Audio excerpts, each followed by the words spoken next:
British Museum told me that you have made this special menu for the exhibition of Vikings here at British Museum. And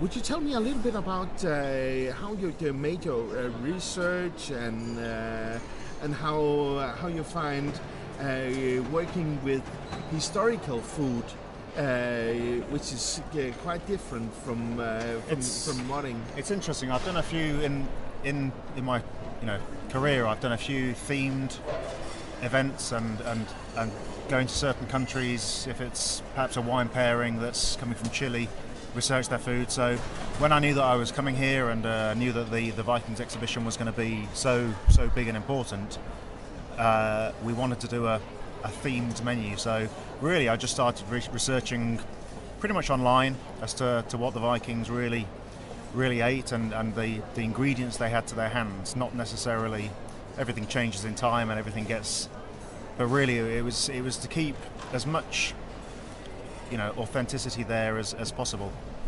And really, it was things like the cured meats, and really, curing things because you had no fridge. They had no fridges. It was there to sustain life throughout the year, and really, it was in the autumn time. If they're going to kill the animals then because they've used them they've had the goodness from grazing in the summer, it's then cured in the autumn for the reason. So as I say, we've got the cured pork on there, which is I think a great dish with which will be a very popular one.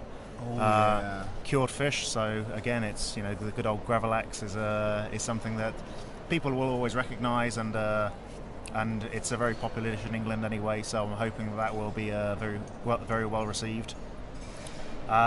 Things like the nettle soup. The nettle soup I found interesting because they used the nettles as a source of iron. It was a great source of iron for them for their diet. So it's how can I incorporate nettles into we can't stick them in a salad because they'll sting people, but in a soup it's delicious. It's I found a few different ingredients that I really could base a dish around, and then we took it from there. And I spoke to the other chefs within the company and took bits of advice from there, and then we finished up with the menu that we have, and hopefully it's never going to be 100% authentic, but there's a big nod there to the Vikings and what they had at their disposal to eat. It certainly is. I read it, and I read it real thoroughly, and I only found a few little minor nerdy details which were not.